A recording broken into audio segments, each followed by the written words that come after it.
Guys, आज जो sentences हम सीखने जा रहे हैं इन्हें आप घर बाहर अपने दोस्तों के साथ, रिश्तेदारों के साथ या तो पड़ोसियों के साथ हमेशा हिंदी में बोलते होंगे।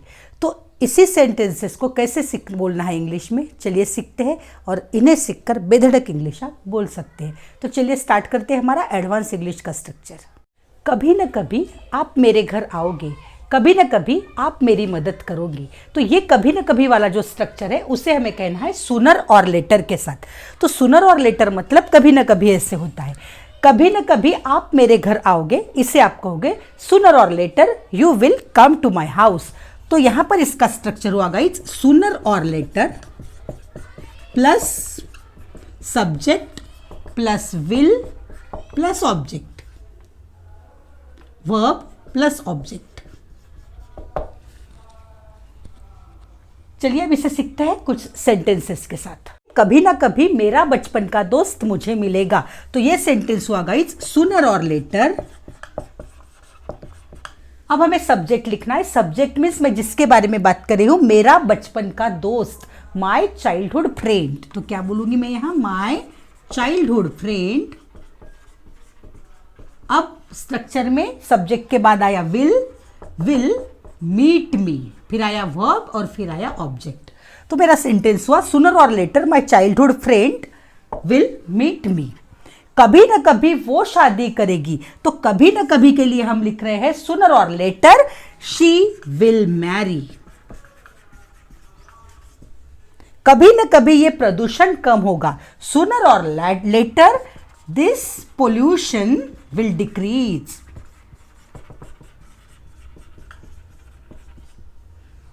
सेकेंड स्ट्रक्चर है हमारा कोई तो तरीका होगा।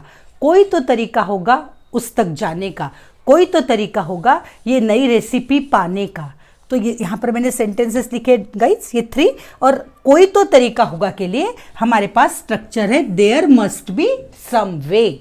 There must be some way को यूज करके आपको उसके साथ 2 + V1 लेना है। 2 + V1, V1 means base form of the verb, जैसे to go, to convince, to help, इस तरह से। और बाद में हमें ऑब्जेक्ट को रखना है। तो इस फॉर्मूले के साथ आपको ये सेंटेंस को बोलना है। देखिए यहाँ मैं बताती हूँ आपको, कोई तो तरीका होगा उसे समझाने का। तो यहां पर हुआ there must be some way. कोई तो तरीका होगा, there must be some way to समझाना, कन्विंस हिम, टू कन्विंस। कोई तो तरीका होगा पैसा कमाने का। There must be some way to, कमाना means earn, to earn money. कोई तो तरीका होगा ये राज जानने का। There must be some way to know the secret, to know this secret. ये राज बोला है इसलिए आपको टू नो द सीक्रेट। कल मेरी मम्मी ने मुझे मार्केट चलने को कहा, लेकिन अभी मेरी दोस्त कह रही है कि तुम्हें मेरे साथ मूवी को चलना होगा। तो मैंने मेरी दोस्त से कहा मैं मेरे वादे से मजबूर हूँ। मैंने मेरी मम्मी से वादा किया है तो उसी वादे के तहत मैं मजबूर हूँ, मैं तुम्हारे साथ नहीं आ सकती। मतलब इसे अगर इंग्लिश में कहना है तो मैं कहूँगी I am bound to my commitment. तो ये बाउंड टू जो वर्ड है वो है हमारा मजबूर होना। लेकिन इसका स्ट्रक्चर हुआ सब्जेक्ट प्लस वर्ब प्लस ये स्ट्रक्चर को आपको डालना है बाउंड टू, और फिर आपको ऑब्जेक्ट को लिखना है। जैसे देखिए रोहित उसके स्वभाव से मजबूर है।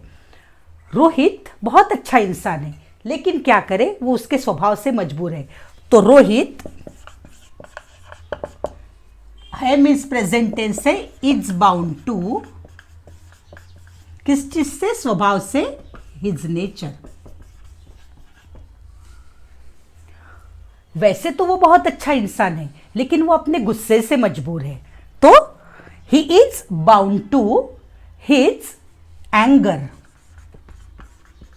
ही is bound to his anger.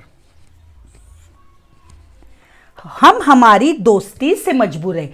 हम तो कब के अलग हो जाते लेकिन हम हमारी दोस्ती से मजबूर है। तो ये सेंटेंस होगा we are bound to a friendship. We are bound to, अभी हमने यहां पर वी आर लिया, बाउंड टू आर फ्रेंडशिप। अब देखते हैं कॉन्सेप्ट किसी चीज का उल्टा होना या सीधा होना। जैसे इस बर्तन को उल्टा रख दो। तो उल्टा रखने के लिए हमारे पास वर्ड है अपसाइड डाउन, लेकिन सीधा कर दो के लिए फिर डाउन साइड अप वर्ड है क्या? नहीं। चलिए सीखते हैं हम। इस बर्तन को उल्टा रख दो। अब बर्तन एक ऑब्जेक्ट है, तो इसे आप उल्टा जब भी रखने वाला सेंटेंस आता है तो आप बोलोगे अपसाइड डाउन। सो आप बोलोगे इसे put this pot upside down. अब उसी बर्तन को सीधा रख दो कहा गया है, तो आप इसे कहोगे put this pot right side up.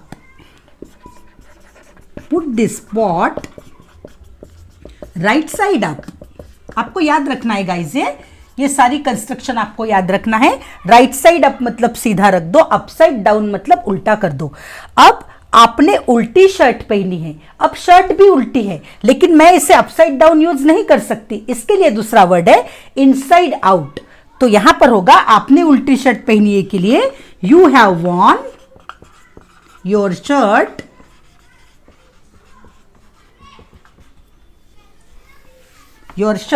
Inside out. तो वर्ड हुआ हमारा इनसाइड आउट।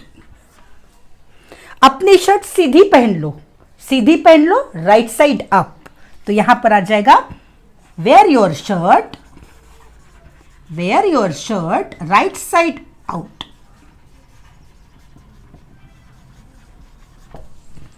गाइज इसी तरह आपके लिए ये सेंटेंसेस मैंने यहां लिखे हैं। अगर आपको ये वीडियो समझी हो, ये लेसन समझा हो, तो आप इसे ट्रांसलेट करके कमेंट बॉक्स में लिखिए। आपकी चप्पलें उल्टी पड़ी है, तो चप्पल के लिए आप ये वाला कंस्ट्रक्शन यूज करेंगे या ये वाला, आपको बताना है। तो गाइस हमने आज देखे 4 डिफरेंट स्ट्रक्चर्स एडवांस इंग्लिश बोलने के। होप आपको ये वीडियो अच्छी लगी है। अगर आपको अच्छी लगी है तो आप इसे लाइक कीजिए, और आप फर्स्ट टाइम मेरे चैनल पर आए हो तो सब्सक्राइब भी कीजिए। एक सेंटेंस यहां मैं आपके लिए देना चाहूंगी कि आपकी चप्पल उल्टी पड़ी है। इसका ट्रांसलेशन आपको करना है और नीचे कमेंट बॉक्स में इसका आंसर लिखना है।